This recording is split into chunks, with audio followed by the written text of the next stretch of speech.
অন্তর্বর্তীকালীন নতুন সরকারের রূপরেখা তৈরি এবং দেশে শান্তিপূর্ণ পরিবেশ ফিরিয়ে আনার লক্ষ্যে সন্ধ্যায় বিভিন্ন রাজনৈতিক দল এবং সুশীল সমাজের প্রতিনিধিদের সঙ্গে বৈঠক করেন রাষ্ট্রপতি মোহাম্মদ শাহাবুদ্দিন। সেনাপ্রধান ওয়াকারুজ্জামান সহ ৩ বাহিনী প্রধান এ সময় উপস্থিত ছিলেন।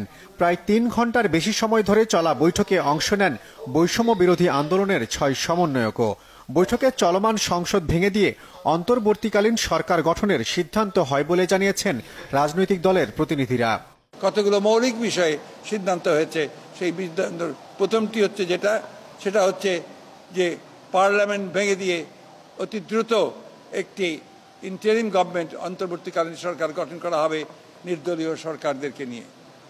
আজকে সিদ্ধান্ত হয়েছে যে দেশনেত্রী বেগম খালেদা জিয়াকে অবিলম্বে কোনো কালক্ষেপ না করে তাকে মুক্তি দেওয়া হবে। সেই সঙ্গে মুক্তি দেওয়া হবে সেই সমস্ত নেতা কর্মী, ছাত্র নেতা যাদেরকে অন্যায়ভাবে গত ১ জুলাই থেকে বন্দি করে রাখা হয়েছে, তাদের সকলকে মুক্তি দেওয়া হবে। রাজনৈতিক কারণে যাদেরকে বন্দি করে রাখা হয়েছে। আমি আজকে আপনাদের মাধ্যমে এই আবেদন জানাতে চাই সমগ্র দেশবাসীকে যে আসুন, আমরা একটা বড় বিজয়, বড় সাফল্য অর্জন করেছি। সেই সাফল্যকে ধরে রাখতে আমরা যেন আবার সেটাকে অন্যদিকে প্রবাহিত না হয়, সেই জন্য নিজেরা সংযমের পরিচয় দেই। ক্রোধ, ঘৃণা বা প্রতিশোধের বশবর্তী হয়ে আমরা যেন কাউকে আক্রমণ না করি। মহামান্য রাষ্ট্রপতির সঙ্গে যে সংলাপ হয়েছে সেখানে একটি সামনের দিকে অতি দ্রুত একটি কেয়ারটেকার তত্ত্বাবধায়ক সরকার ব্যবস্থা ওনারা কয়েক আলাপ আলোচনা করে তৈরি করবেন। তারা সামনের দিকে কিছু সময় পরে একটা নির্বাচন দিবেন। এবং আর একটা কথা হলো যে এই তত্ত্বাবধায়ক এবং আমাদের বিএনপির চেয়ারপারসন বেগম খালেদা জিয়াকে উনি মুক্তি দেবেন। আমরা আরও দাবি জানিয়েছিলাম যে আমাদের ইয়াং জেনারেশন জাতিকে যে নতুন করে পথ দেখালো এবং জুলুমের হাত থেকে আমাদেরকে বের করে নিয়ে আসলো, তাদের সাথে অবশ্যই বসতে হবে, তাদের কথা শুনতে হবে, গুরুত্বের সাথে এইটাকে নিতে হবে এবং তাদের পরামর্শগুলোকে অ্যাকোমোডেট করে আগামী দিনের সিদ্ধান্ত নিতে হবে। মহামান্য রাষ্ট্রপতি আশ্বস্ত করেছেন যে গত ১ জুলাই থেকে অদ্যাবধি যারা গ্রেফতার হয়েছে সেই সকল ছাত্র নেতৃবৃন্দ, ছাত্রকর্মী এবং রাজনৈতিক নেতৃবৃন্দ সহ সকলের আশু দ্রুতই মুক্তির ব্যবস্থা করবেন। বৈঠকে ১ জুলাইয়ের পর গ্রেপ্তার হওয়া ছাত্র জনতার মুক্তির ব্যাপারে নীতিগত সিদ্ধান্ত হয়।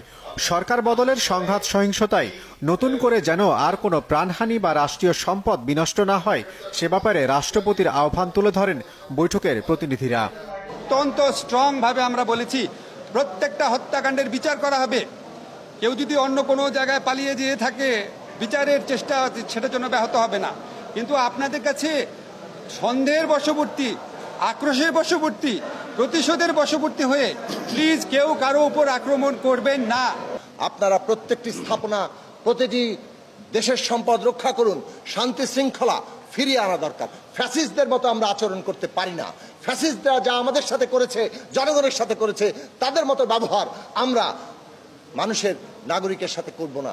আমরা রাষ্ট্রীয়ভাবে আমরা দাবি করছি যারা শহীদ হয়েছে সেই সকল শহীদ পরিবারের পাশে দাঁড়াতে হবে এবং যারা আটক রয়েছে গণ অধিকার পরিষদের সভাপতি নুরুল হক নূর এবং বিএনপির স্থায়ী কমিটির সদস্য আমির খসরু মাহমুদ থেকে শুরু করে অসংখ্য নেতৃবৃন্দ কারাগারে বন্দী রয়েছে, আমরা সেই বন্দীদেরকে আগামী ২৪ ঘন্টার মধ্যে তাদেরকে মুক্তি দিতে হবে। আমরা বলেছি যথাসম্ভব স্বল্প সময়ের মধ্যে একটা অন্তর্বর্তীকালীন সরকার গঠন করবার জন্য।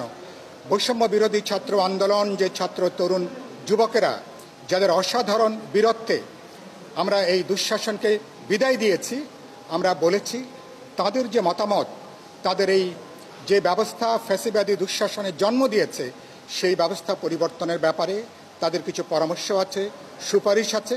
আমরা বলেছি সেগুলো বিবেচনা নেওয়া দরকার।